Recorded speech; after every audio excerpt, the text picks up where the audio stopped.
Hello everyone, this is Subbarao Mopdevi, Aptitude faculty. Friends, today topic is ratio and proportion in R.S. Agarwal. Ratio and proportion, నిష్పత్తి అనుపాతం. ఈ నిష్పత్తి అనుపాతం అంటే concept ఏంటో చూద్దాం. చూడండి, నిష్పత్తి అంటే సమాన ప్రమాణాలు గల రెండు రాసుల పోలికనే నిష్పత్తి అంటారు. సమాన ప్రమాణాలు అంటే ఈక్వల్ యూనిట్స్. ఎక్స్ కామ వైల నిష్పత్తి x:y ఆర్ x/yగా రాస్తాం. ఓకే, ఈక్వల్ యూనిట్స్ అంటే ఇప్పుడు ఈ ఎక్స్ అనేది మీటర్లో ఇచ్చాడు అనుకోండి,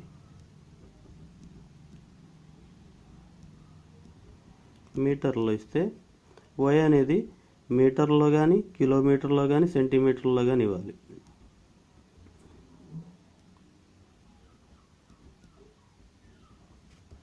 ఓకే, లేకపోతే కేజీల్లో ఇచ్చాడు అనుకోండి,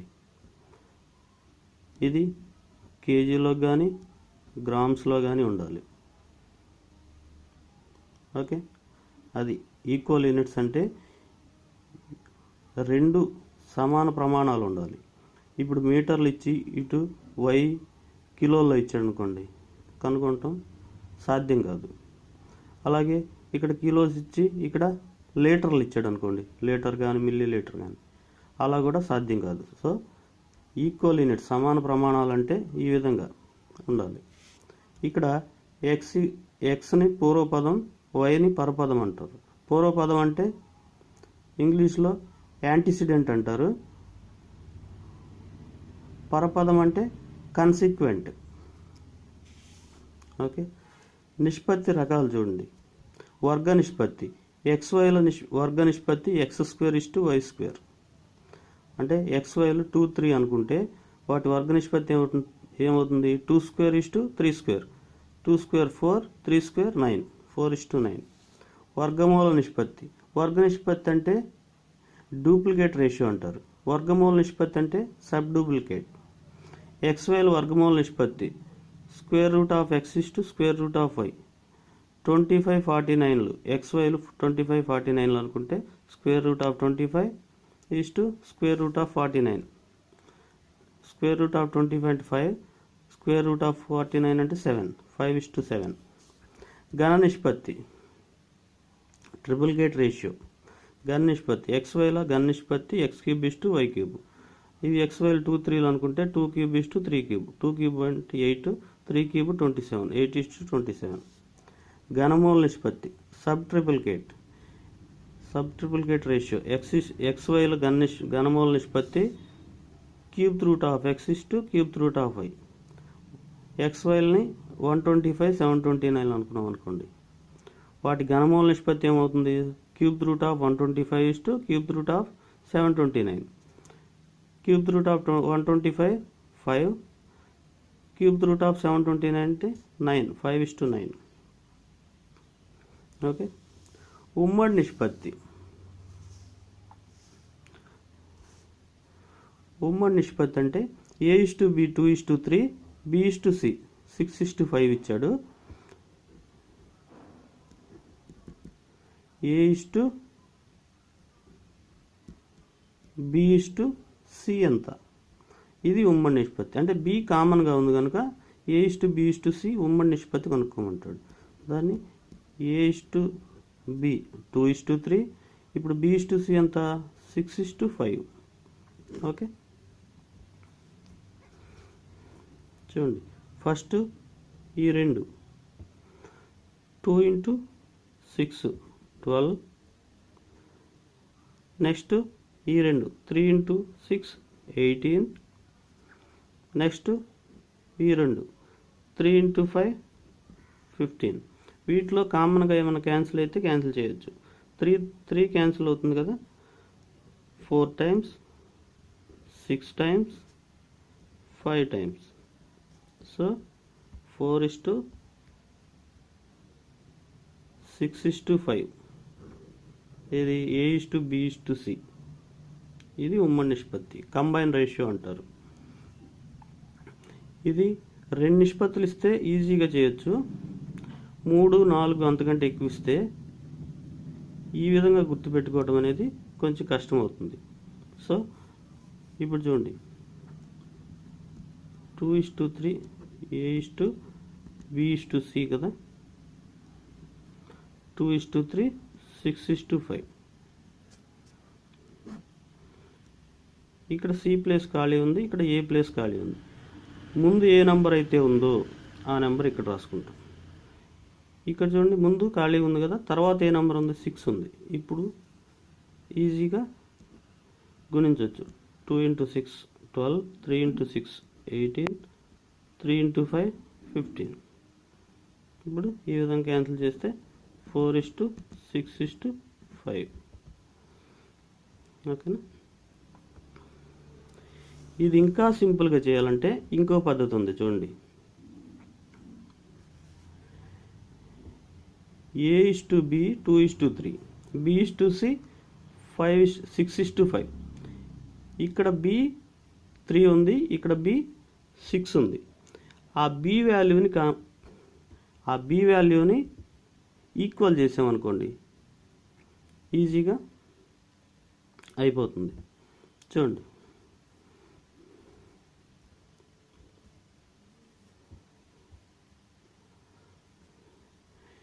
ఇప్పుడు B ఇక్కడ 6 ఉంది. ఇది 6 అవ్వాలంటే ఏం చేయాలి, 2తో గుణించాలి కదా. 2తో గుణించాలంటే మొత్తం రేషియోని గుణించాలి 2తో. ఒక విషయం గుర్తుపెట్టుకోండి, ఒక నిష్పత్తిని ఏదైనా శూన్యేతర సంఖ్యతో గుణించినా భాగించినా వాటి విలువ మారదు. అర్థమైందా? శూన్యేతర సంఖ్య అంటే ఎక్సెప్ట్ 0, 0 కాకుండా ఏ అంకెతో అయినా గుణించినా భాగించినా వాటి విలువ మారదు. ఇప్పుడు × 2 A:B:C, వీటిని 2తో గుణిస్తే ఏమవుతుంది, 4:6 అవుతుంది కదా. ఇక్కడ ఆల్రెడీ B 6 ఉంది, సో ఈక్వల్ అయింది కదా. సో C ఎంత అవుతుంది, 5. చూడండి, మళ్ళీ చూడండి, ఇక్కడ ఈక్వల్గా B ఉంది, ఇక్కడ B ఉంది, ఇక్కడ B ఉంది, కానీ ఈ వాల్యూస్ డిఫరెంట్గా ఉన్నాయి. సో ఈ రెండింటిని ఈక్వల్ చేస్తే రేషియో ఈక్వల్ అయిపోతుంది. A:B:C కంబైన్ రేషియో వస్తుంది. 6 ఉంది, ఇక్కడ 3 ఉంది. సో దీన్ని కూడా 6 చేయాలంటే ఏం చేయాలి, × 2 చేయాలి. × 2 అనేది ఒక 3ని చేస్తే సరిపోదు, Bని చేస్తే సరిపోదు. A:B మొత్తం నిష్పత్తిని 2తో గుణించాలి. 2 × 2 4, 2 × 3 6. ఆల్రెడీ ఇక్కడ B 6 ఉంది కనుక C 5. నెక్స్ట్ చూడండి,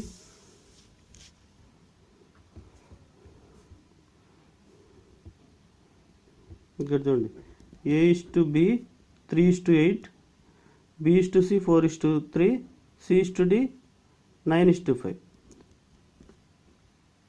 A:B:C:D ఎంత చూడండి, 3:8,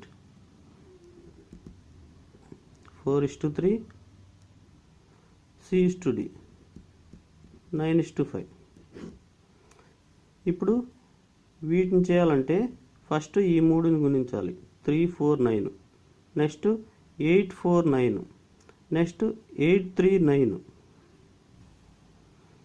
నెక్స్ట్ 8 3 5. ఓకేనా. అలా కన్ఫ్యూజ్ లేకుండా ఏం చెప్పాం, ముందు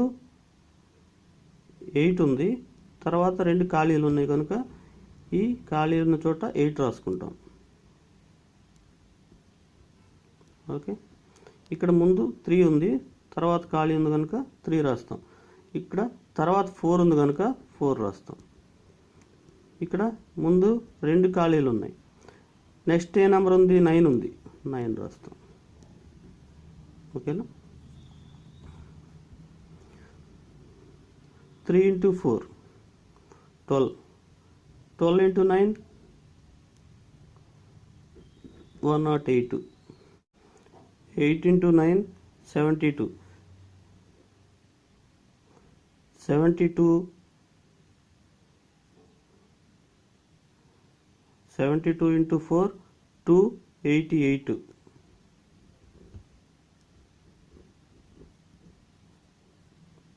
Okay, 8 into 9 72. 72 into 3 216. Okay, 5 into 8 40. 40 into 3 120. Okay, వీటిలో కామన్గా దేంతో క్యాన్సిల్ చేయొచ్చు? 4 2 times 2 ఉంటుంది, 8 28 7.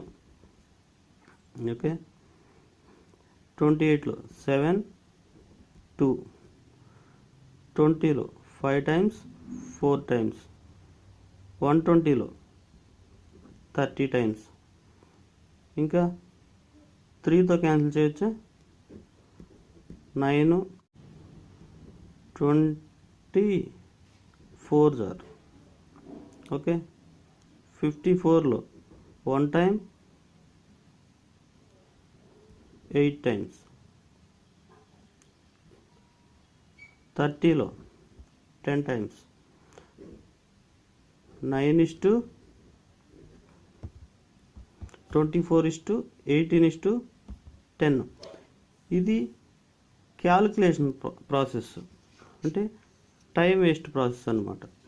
చూడండి, ఇదే మన పద్ధతిలో ఈ రేషియోని వీటిని ఈక్వల్ చేస్తే ఎలా వస్తుంది చూడండి. ఇక్కడ B8 ఉంది, ఇక్కడ 4 ఉంది. మనం రివర్స్లో అయినా తీసుకోవచ్చు, స్టార్టింగ్ నుంచి అయినా తీసుకోవచ్చు, రివర్స్లో అయినా తీసుకోవచ్చు.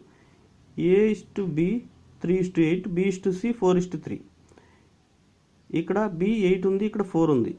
సో దీన్ని డబల్ చేస్తే A:B:C ఏమవుతుంది? దీన్ని డబల్ చేసామనుకోండి, ఇంటూ 2 చేస్తే ఇక్కడ 8 అవుతుంది, ఇక్కడ కూడా 8 అవుతుంది కదా.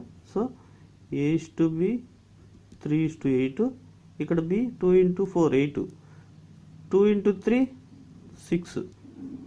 సో ఇక్కడ మనకి C:D ఎంత అయింది? ఎంత ఉంది? 9:5. చూడండి, ఇక్కడ 6 ఉంది, ఇక్కడ 9 ఉంది. అప్పుడు ఏం చేయాలి? ఈ రెండింటితో కామన్గా క్యాన్సిల్ అయ్యే నెంబర్ ఏది? 18. 9 18 అవ్వాలంటే 2తో గుణించాలి ఈ రేషియో మొత్తాన్ని. ఇది 6 18 అవ్వాలంటే 3తో గుణించాలి ఈ మొత్తాన్ని, అంతేనా? సో అప్పుడు రేషియో ఏమవుతుంది చూడండి. 3 into 3 9, 3 into 4 24, 6 into 3 18. Okay, 2 into 9 18 సరిపోయింది C. 2 into 5 10. ఓకేనా?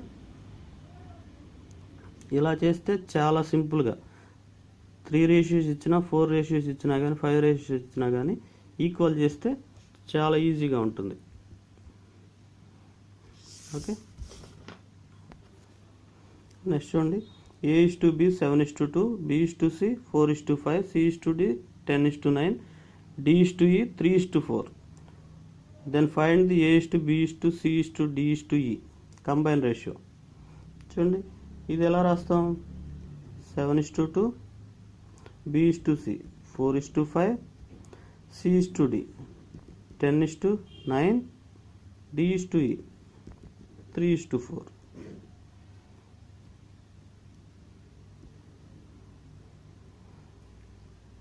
ఈ తర్వాత మొత్తం ఖాళీ ఉన్నాయి కాబట్టి 2 2 2 రాస్తాం.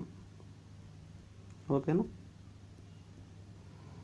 చూడండి, ఇక్కడ ముందు ఖాళీ ఉంది కనుక తర్వాత ఉన్న నెంబర్ ఎంత? 4. ఇక్కడ తర్వాత 2 ఖాళీలు ఉన్నాయి, ఇక్కడ 5 5. చూడండి, ముందు 2 ఖాళీలు ఉన్నాయి కనుక తర్వాత ఉన్న నెంబర్ 10 రాసుకుంటాం. నెక్స్ట్ ముందున్న నెంబరు 9. ఇప్పుడు చూడండి, మొత్తం 3 ఖాళీలు ఉన్నాయి. తర్వాత ఏ నెంబర్ ఉంది? 3 ఉంది, 3ని ఇక్కడ రాసుకుంటాం. సో వీటినన్నిటిని గురించి కామన్గా క్యాన్సిల్ అయ్యే వాటిని క్యాన్సిల్ చేసి నిష్పత్తి రాస్తాం. అలా కాకుండా ఇది క్యాల్కులేషన్ ప్రాసెస్. సో ఇలా చేస్తే టైం టేకెన్. చూడండి, ఇది ఇటు నుంచి అయినా తీసుకోవచ్చు, రివర్స్లో అయినా తీసుకోవచ్చు అని చెప్పాను కదా. చూడండి, రివర్స్లో తీసుకుని చూద్దాం. చూడండి, ఇలా అయినా తీసుకోవచ్చు. చూడండి, 7:2. ఇక్కడ B2 ఉంది, ఇక్కడ 4 ఉంది. సో ఇది 4 కావాలంటే ఏం చేయాలి? A:B:C. C చేస్తున్నాం కదా, ఈ మొత్తాన్ని ఇంటూ 2 చేస్తే ఏమవుతుంది? 2 × 7 14, 2 × 2 4. ఇక్కడ B4 ఉంది. ఓకే, 4:5ని కామన్గా రాసేస్తాం. ఇప్పుడు చూడండి, C10 ఉంది, ఇక్కడ C5 ఉంది. సో C:D కదా. ఇది కూడా 10 కావాలంటే ఈ మొత్తాన్ని 2తో గుణించాలి. ఇది అలాగే ఉంచుతాం. అప్పుడు 2 × 14 28, 2 × 4 8, 2 × 5 10. ఇక్కడ C10 ఉంది, ఈక్వల్ అయింది. సో 9. ఇప్పుడు చూడండి, D:E. ఇక్కడ D 9 ఉంది, ఇక్కడ D 3 ఉంది. సో ఇది కూడా 9 కావాలంటే ఈ మొత్తాన్ని 3తో గుణిస్తే సరిపోతుంది. ఓకేనా? 28:8:10:, ఇది మొత్తం కామన్గా రాస్తాం. దీన్ని మాత్రం చేంజ్ చేస్తాం, ఎందుకంటే ఇది D ఇక్కడ 9 కావాలి కనుక. 9 అయింది కదా, 3 × 3 9. సో 3 × 4 12. చూడండి ఎంత సింపుల్గా వచ్చింది. రివర్స్లో అంతే. అప్పుడు ఏమవుతుంది? C:D:E. ఓకేనా? D3 ఉంది, ఇక్కడ ఇక్కడ D9 ఉంది, ఇక్కడ D3 ఉంది. ఇప్పుడు దీన్ని 3తో గుణించామనుకోండి, అప్పుడు ఏమవుతుంది? 10:9 అలాగే ఉంటుంది. 3 × 3 9, 3 × 4 12. ఇప్పుడు చూడండి, ఇక్కడ B:C 4:5, ఇక్కడ C5, ఇక్కడ C10 ఉంది. అప్పుడు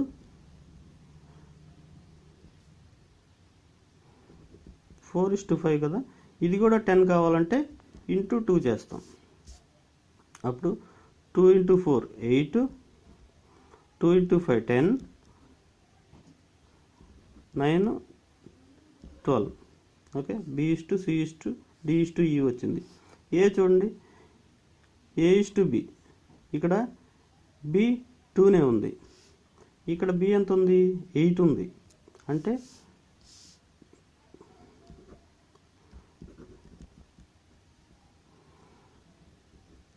7:2 కదా. ఇప్పుడు ఇది 8 కావాలంటే ఏం చేయాలి? 4తో గుణించితే సరిపోతుంది. 4 × 2 8 సరిపోతుంది కదా. 4 × 7 28, 2 × 4 8, 10:9:12. ఈజీగా వచ్చేస్తుంది. ఇదైతే మొత్తం గుణించుకుని కామన్గా క్యాన్సిల్ అయ్యే వాటిని క్యాన్సిల్ చేసి నిష్పత్తి రాస్తాం. ఇక్కడైతే డైరెక్ట్గా రేషియో వచ్చేస్తుంది. చూడండి, ఈ 4 2తో క్యాన్సిల్ అవుతుంది, దీనిలో క్యాన్సిల్ కాదు. ఓకేనా? నెక్స్ట్ చూడండి, సంకీర్ణ నిష్పత్తి లేదా బహుళ నిష్పత్తి. దీన్ని కాంపౌండ్ రేషియో అంటారు. పూర్వపదాల లబ్ధం పరపదాల లబ్ధాల నిష్పత్తి సమానం అన్నమాట. అంటే పూర్వపదం అంటే ఇదే కదా, ఇందులో పూర్వపదం A, ఇందులో B, ఇందులో C. ఇక్కడ పరపదాలంటే BCD. దాన్ని ఎలా రాస్తాం? A × B ×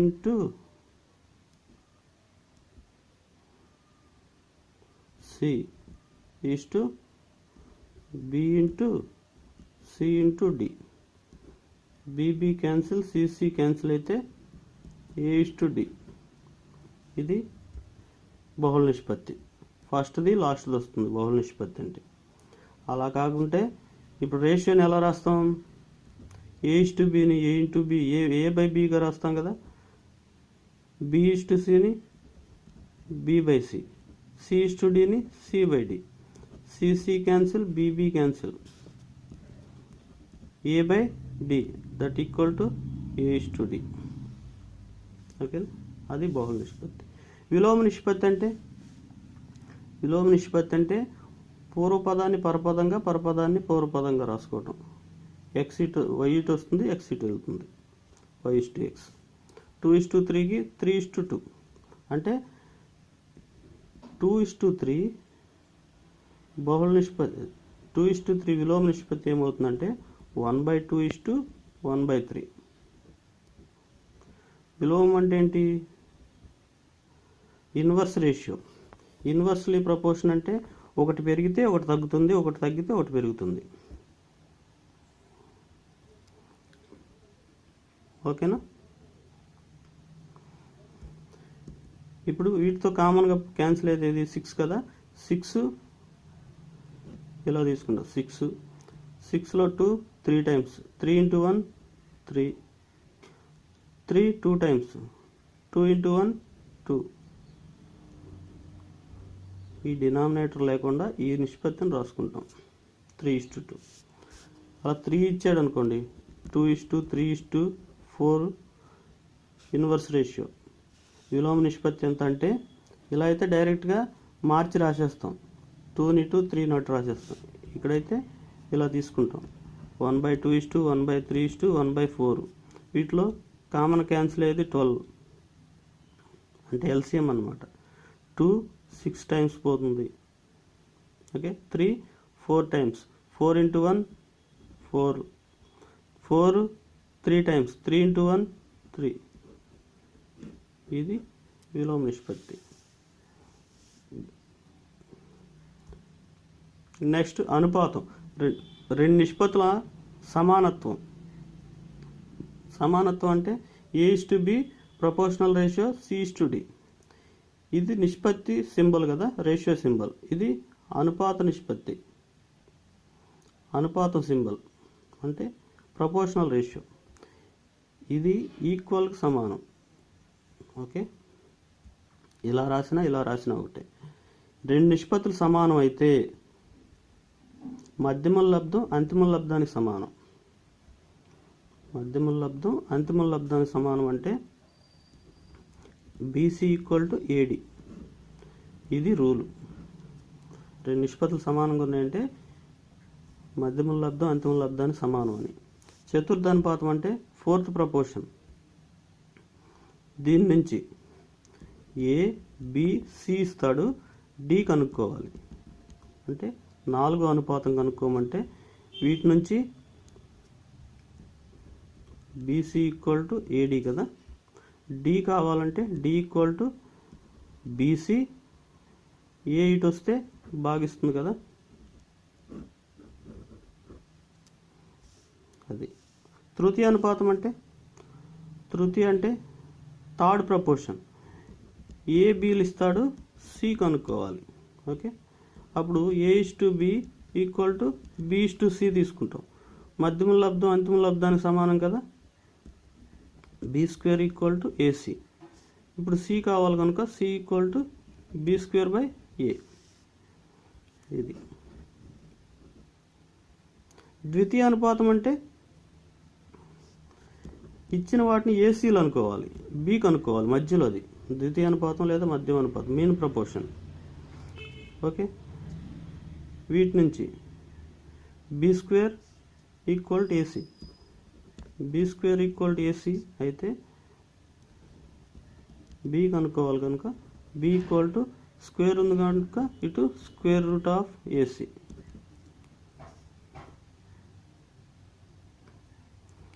okay, first question చూడండి. ఇఫ్ A/B = 5:7, B/C = 6:11 అయితే A/B/C ఎంత? ఓకేనా? ఇప్పుడు ఇక్కడ B7 ఉంది, ఇక్కడ 6 ఉంది. సో ఆ రెండిట్లో కామన్ క్యాన్సిల్ అయ్యే నెంబర్ ఏది? ఈ రెండు డిఫరెంట్ నెంబర్స్ కనుక 7తో ఈ మొత్తాన్ని గుణిస్తాం, 6తో ఈ మొత్తాన్ని గుణిస్తాం. ఓకేనా? 5 × 6 30, 6 × 7 42, 6 × 7 42. సరిపోయింది కదా? 7 × 11 77. ఓకే. సెకండ్ క్వశ్చన్ చూడండి. A/B = 3:4, B/C = 8:9. Then A/C. ఫస్ట్ది లాస్ట్ది అడిగాడంటే కాంపౌండ్ రేషియో, బహుళ నిష్పత్తి.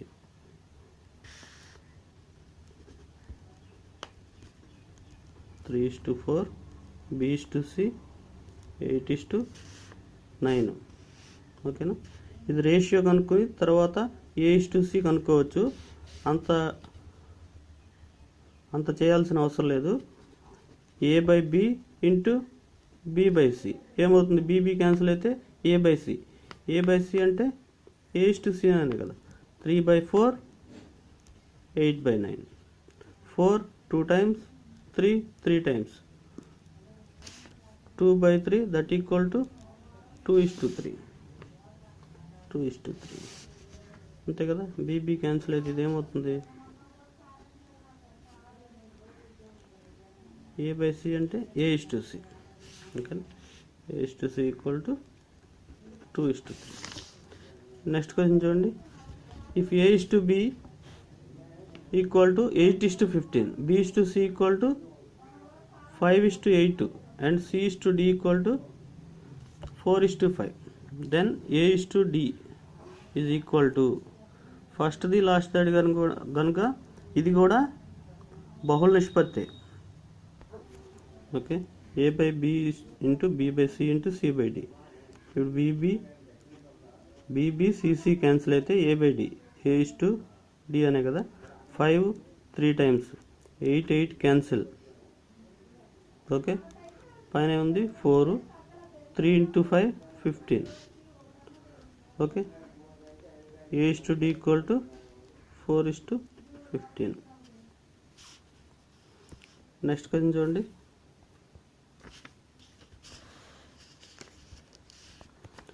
A/B C = 2:3:4. Then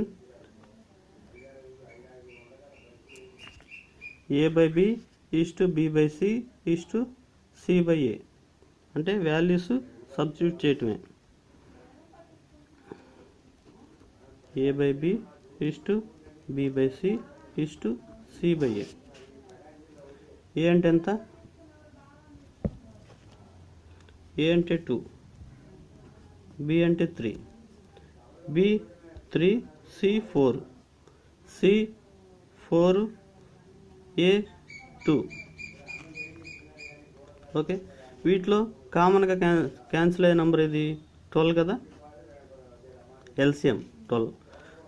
12లో 3 4 times, 4 × 2 8, 4 3 times, 3 × 3 9, 2 6 times, 6 × 4 24. ఇది రేషియో. కామన్గా ఏమైనా క్యాన్సిల్ అయితే క్యాన్సిల్ చేస్తాం, లేకపోతే ఇది 8:9:24. 8:9:24. నెక్స్ట్ ఫిఫ్త్ క్వశ్చన్ చూడండి. A/B = 1/2:3/8, B/C = 1/3:5/8 5/9, C/D = 5/6:3/4. Then A/B C/D.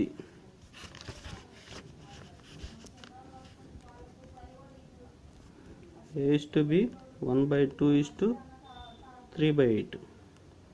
చూడండి, ఇక్కడ డినామినేటర్లో క్యాన్సిల్ అయితే క్యాన్సిల్ చేయొచ్చు. 2 1 time, 4 2 4 times.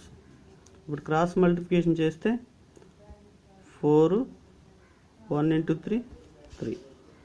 Next B/C 1/3:5/9, 3 1 time, 3 times.